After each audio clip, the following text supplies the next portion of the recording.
আসসালামু আলাইকুম, সবাই কেমন আছেন? আশা করছি অনেক ভালো আছেন। তো আজকে নাড়ু বানানোর অভিযানে নেমেছি। আমার বাবা গ্রামের বাড়ি থেকে অনেকগুলো নারকেল নিয়ে আসছে। তো ভাবলাম নারকেলের নাড়ু বানিয়ে ফেলি। অনেক দিন বানানো হয় না বা খাওয়া হয় না। আজকে আমার নাড়ু বানানোর প্রথম, দেখা যাক কেমন হয়। তো আমার বোনের বাসায় বেড়াইতে গেছিলাম, ও একটা নারকেল দিয়েছিল। তো সব মিলায়ে 7টা নারকেল হয়েছে, তো সবগুলো কুড়াই নিয়েছি।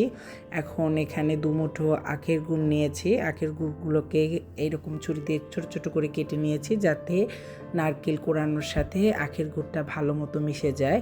তো একটা কড়াইয়ের মধ্যে এখন সমস্ত নারকেল কোড়ানোগুলো নিয়ে নিচ্ছি এবং সাথে দিয়ে দিব ওই আখের গুড়গুলো। তারপরে ভালো মতো হাত দিয়ে মাখিয়ে নিব, যাতে মাখানোর সময় নারকেল থেকে অনেকটা নারকেল আর গুড় থেকে পানিটা ছেড়ে দেয়, সেভাবে মাখাবো। এই নারকেলের নাড়ু করতে যেয়ে আমার ছোটোবেলার একটা স্মৃতির কথা মনে পড়ে গেল।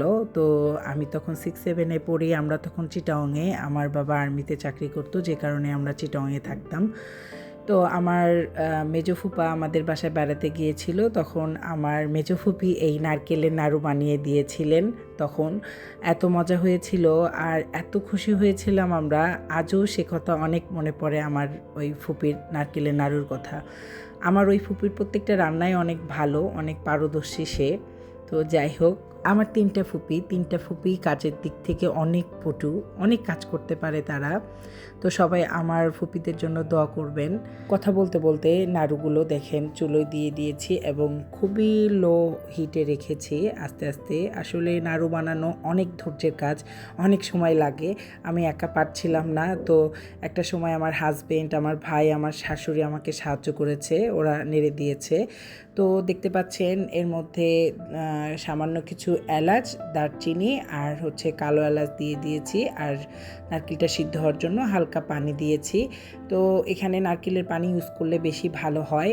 তো আমার কাছে নারকেলের পানি ছিল না, আমরা আগেই খেয়ে নিয়েছি, যার কারণে আমি 1 কাপ পরিমাণ সাদা পানি দিয়েছি।